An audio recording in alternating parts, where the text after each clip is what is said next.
नमस्कार, मैं जितेंद्र गुप्ता। आप देख रहे हैं स्टार सिटी न्यूज। मैं इस वक्त मौजूद हूं पालम विधानसभा में। हमारे साथ आम आदमी पार्टी के कोषाध्यक्ष राजेंद्र कश्यप जी इस वक्त हमारे साथ मौजूद हैं।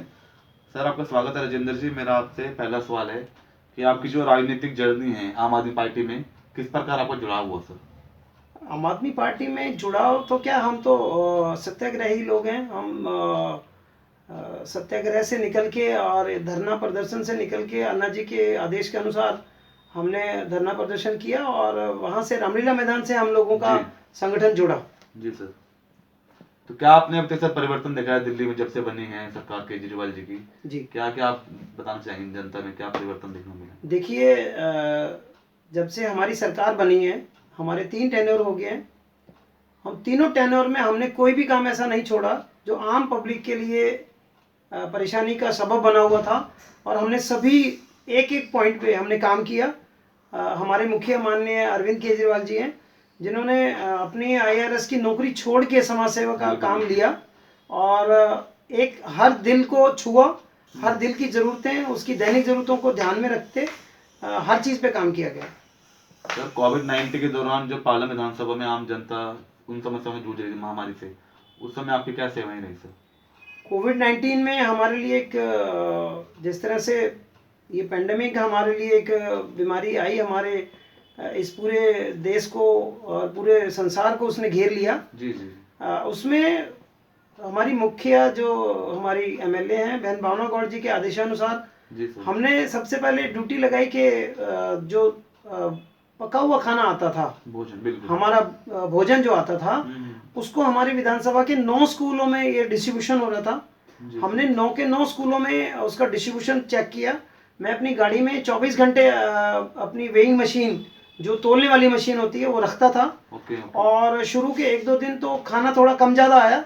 उसके बाद में हमारी जितनी ज़रूरत थी हम पूरा वेट करके वजन करने के बाद हम उसको रिसीव कराते थे। और सब स्कूलों में ये इंश्योर हो गया था कि कश्यप जी कभी भी आके किसी भी खाने को चेक कर लेंगे, उसका वेट चेक करेंगे, उसके बाद ये बंटना शुरू होगा। और उसको हम बंटने से पहले कंसर्न प्रिंसिपल और हम खुद उसको चेक करते थे, उसका टेस्ट चेक करते थे, उसकी क्वालिटी चेक करते थे। उसके बाद हम वो पब्लिक में वो खाना भेजते थे। अच्छा राजेंद्र जी, पालम विधानसभा से यहाँ की जो विधायिका हैं भावना गौड़ जी है, सेकंड टर्म जीती हैं, अभी 1 साल पूरा उनको हो चुका है। 6 साल में क्या क्या गतिविधि हैं अपने क्षेत्र के विकास को लेकर? क्षेत्र के विकास के लिए तो बहन जी ने रिवोल्यूशनरी काम किए हैं। सबसे त्रस्त हमारा जो एरिया था वो था महावीर इंक्लेव वार्ड, जो पिछले 40 साल से बसा हुआ था। लेकिन वहाँ ना तो पानी की व्यवस्था थी, ना बिजली की व्यवस्था थी, ना वहाँ शटडाउन सबसे ज़्यादा होता था। और ना वहाँ नालियों की निष्कासन था, ना वहाँ किसी तरह से रोड पक्के थे। और आज हमारी विधानसभा के महावीर इंक्लेव वार्ड में अप टू 90% काम हमारा पूरा हो चुका है। और हमारे यहाँ जो हमारी मेन सप्लाई है सिटी 1 से सिटी 2 से, उस सारी सप्लाई पे हमारे मीटर्स लग गए हैं। और जहाँ उसका डिस्ट्रीब्यूशन सिस्टम है उसको बिल्कुल तैयार कर दिया, ताकि हम गर्मियों में किसी तरह की हमें परेशानी ना आए। हमारा यहाँ का 360 गांव का एक सबसे बड़ा देवता है दादा देव, जिनकी हमारे यहाँ पूजा होती है। और उसमें हिंदू, मुस्लिम, सिख, ईसाई सब लोग आते हैं, सभी धर्म के लोग आते हैं। और उसके वहाँ मंदिर तक पहुँचने का जो हमारा मेन रोड है, उस मेन रोड पे जाने के लिए हमारा कम से कम 2-2 फीट पानी होता था। हाँ जी, हाँ जी। तो हमने सबसे पहले अरविंद जी से उसकी परमिशन ली और उसका बजट कराया, जबकि वो विधानसभा बिजवासन में लगता है। अच्छा। तो बहन जी ने ये कहा कि हमें बिजवासन और पालम से कोई लेना देना नहीं है, हमारा काम है कि हमारा विकास होना चाहिए उस एरिया का। बहुत बड़ी उपलब्धि है, बहुत बड़ी उपलब्धि है। उसके साइड के दोनों तरफ के नाले बन गए हैं। और जैसे ही अभी थोड़ा सा हमें फंड जैसे ही ट्रांसफर आएगा तो हम उसके मेन रोड का काम भी पूरा फाइनल करा देंगे। सारे सीवर चेंज होंगे, सारे के सारे सीवर चेंज होने के बाद में सब पूरा रोड तकरीबन 1-1, 1.5 फीट हाइट लेके पूरा रोड बढ़िया से बनेगा। आपने देखा होगा, आप चूंकि आप ग्राउंड रियलिटी चेक करें, मैं आपका धन्यवाद दूंगा, आपके चैनल का धन्यवाद दूंगा। इसी तरह से पूरे गांव की पूरी फिरनी और गांव के अंदर के सारे रोड तैयार होंगे। उनके सबके ऑर्डर्स करा दिए और सब हमारे पाइपलाइन पे हैं। पानी का डिस्ट्रीब्यूशन हमारे यहाँ, चूंकि पालम जो है वो ऊंची टीबी पे बसा हुआ गांव है। Okay sir. वहाँ कभी चूंकि मेरा पैतृक गांव है मैं ओके। बेसिकली पालम से रहने वाला पालम हूँ। से रहने वाला, और पालम का पैतृक गांव होने की वजह से मैं, जब मेरा जो पैतृक घर है जी जी उसमें मुझे नहीं लगा कि हमें कभी टूटी से पानी पिया हो। अच्छा अच्छा। आज हमारे यहाँ रेगुलर टाइम में पानी आता है पानी आता है, अच्छा। और कभी उसका ब्रेक नहीं होता। भाई इसमें चुनाव है एमसीडी को, इस बार क्या जनता का क्या रुझान है, क्या चाह रही है इस बार जनता? देखिए, मेरा ये मानना है कि जनता सिर्फ और सिर्फ बदलाव चाह रही है। जनता ने बीजेपी को भी देख लिया है 15 साल, Yes, उससे sir. पहले कांग्रेस को भी देख लिया है। इन लोगों ने सिर्फ और सिर्फ अपनी जेब भरी है, काम के नाम पे कुछ नहीं हुआ। Yes sir. काम सब रुके पड़े हैं। आप देखो, सफाइयां नहीं होती, नालियों में गंदगी यूं क्यों भरी पड़ी रहती है, कोई जी, सर। निकालने वाला जल्दी से नहीं आता। हम अगर सीवर की कंप्लेंट पब्लिक जाके करती है, बोलो कि ये तो दिल्ली सरकार देखेगी, बिल्कुल सर। जबकि साफ सफाई का सब काम एमसीडी के लिए। क्षेत्रीय एमसीडी देखती है। तो मेरा ये मानना है कि जिस तरह से हम सरकार में, दिल्ली सरकार में रह के एजुकेशन में इतना रिवोल्यूशनरी काम किया, कोफी अन्नान जैसे वर्ल्ड के सबसे माने हुए हैं दिल्ली में आके उन्होंने सब चीज़ खुद रियलिटी चेक किया। तो आपको लगता है कि बहुत ही रिवोल्यूशनरी काम हुए। और इसी तरह से अगर ये छोटी इकाई हमारे पास आ जाती है एमसीडी, तो पब्लिक का जो छोटा काम है वो उसके डोर स्टेप पे हम निपटाएंगे। और चूंकि कोविड-19 में आपने एक सवाल किया था, उसके बीच में रह गया। कोविड-19 में भी हमारी जो एमएलए हैं बहन भावना गौड़ जी ने हमें निर्देश दिया कि चूंकि मैं अपनी विधानसभा में एक सीनियर पोस्ट पे हूँ और बहन जी के साथ हमारे घर के रिलेशन है। मेरे पापा और बहन जी के पापा दोनों बीजेपी से थे। ओके। और दोनों ही इमरजेंसी के टाइम में दोनों ही जेल जाके आए थे। तो चूंकि हमारा परिवार शुरू दिन से मिला हुआ है, उनकी पहले दुकान थी, रिटेल स्टोर था उनका, तो हम सब एक ही फैमिली में हैं, क्योंकि व्यापारी भी हैं और एक अच्छे संबंध हमारे हैं। उन्हीं को देखते हुए बहन जी ने सबसे पहले, जैसे ही वो आया पैंडेमिक हमारा ये प्रॉब्लम, सबसे पहले कहा कि ये सारे काम को राजेंद्र कश्यप देखेंगे। और मैंने उसको पूरी निष्ठा से, अपने पूरे उससे मैंने उसको निभाया। और हमने, जैसे ही हम खाना बांट देते थे, दोनों टाइम खाना बांटते थे, खाना बांटने के बाद हमने अपने एसडीएमसी स्कूल में गए और हमने वहाँ अपना एक पूरा इंफ्रास्ट्रक्चर तैयार किया और उनका हमने सारा डाटा नोट किया, जो मेरे पास आज भी रखा हुआ है। तो ऐसे ही हमने धीरे धीरे करके 200 लेडीज हमें मिली जिनके बच्चे हमारे उस लोकेशन पे आते थे। तो हमने उनको अपनी नज़दीक में ही तकरीबन 200 मीटर पे हमारी मदर डेयरी है, हमने मदर डेयरी के वहाँ से टोकन खरीदने शुरू किए। हम टोकन वहाँ से खरीद के ले आते और हर लेडी को उसको एक टोकन हम दे देते थे कि आप ये टोकन लो और ये नज़दीक में हमारी मदर डेयरी, आप वहाँ से जाके बच्चे के लिए दूध लेके जाओ। मैं यकीन करके आपको मतलब आप मानेंगे, मेरे पास डाटा है, आप चाहेंगे तो मैं आपको डाटा भी प्रोवाइड कर दूंगा।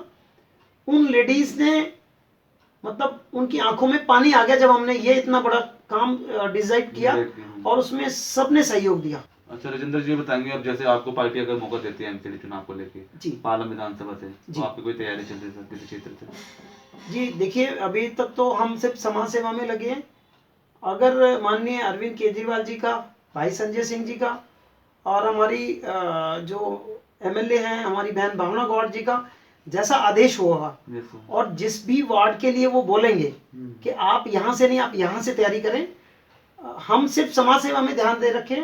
और अगर उनका कोई भी आदेश होगा तो हम आदेश का पालन करेंगे, चाहे उसमें हमें 54 ऐसे देखना हो, चाहे हमें 53 से देखना हो, जहाँ के लिए हमारी बहन आदेश करेंगी और पार्टी नेतृत्व जहाँ से आदेश करेगा, हम सिपाही की तरह उसको अपनी ड्यूटी निभाएंगे और उसको अपने अंजाम तक लेके जाएंगे और जीत के आएंगे। ये 100% है, जितना 100% है, चूंकि पब्लिक ने देख लिया है। और रिसेंटली आपने पंजाब का उदाहरण देख लिया है कि नहीं, चूंकि वहाँ काम नहीं हुए, बिल्कुल सर, ठीक है। हमारे यहाँ दिल्ली में काम बोलेगा दिल्ली। हमने शिक्षा फ्री की है, शिक्षा में 10 लाख तक का हमारा हायर एजुकेशन लोन फ्री हुआ है। उसमें माँ बाप का कोई सिबिल नहीं लगता। पहले जब भी बैंक लोन देता था तो आपके सिबिल चेक होते थे माँ बाप के, अगर उनके सिबिल कम है तो उनको नहीं देते थे, या उनको अपने घर का जेवर रखना पड़ता था, या अपनी प्रॉपर्टी अपनी मॉर्गेज करानी पड़ती थी, तब बच्चों का एजुकेशन आगे चलता था। अरविंद जी ने इसके लिए 25 करोड़ रुपया फर्स्ट टर्म में दिल्ली के जितने भी नेशनलाइज बैंक हैं सबको वो उनकी सिक्योरिटी मनी डिपॉजिट कर दी है। और उन्होंने कहा है कि कोई भी बच्चा किसी भी कंडीशन में एजुकेशन से वंचित ना रहे, हर बच्चा पढ़े, हर बच्चा आगे बढ़े। उसके बाद आगे बढ़ेंगे तो हमने बिजली का रेट देखो आप, 200 यूनिट हम अगर दिल्ली में फूकते हैं तो हमारा 0 पैसा आता है। आज तक बढ़ा नहीं रेट? आज तक रेट नहीं बढ़ा।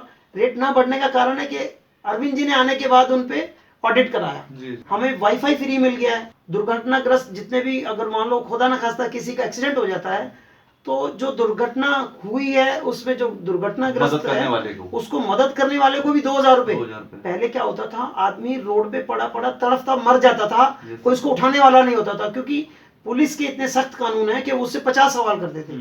अरविंद जी ने बिल्कुल कह दिया कि कोई भी पुलिस वाला या कोई भी आईओ किसी भी पहुंचाने वाले को कोई क्रॉस क्वेश्चन नहीं करेगा, उसको 2000 रुपए की प्रोत्साहन राशि भी दी जाएगी। तो ये एक बहुत बड़ा काम है। स्विच दिल्ली के नाम से एक नया मिशन चालू कर दिया है और हमारे लिए वो बहुत बड़ी चीज़ है।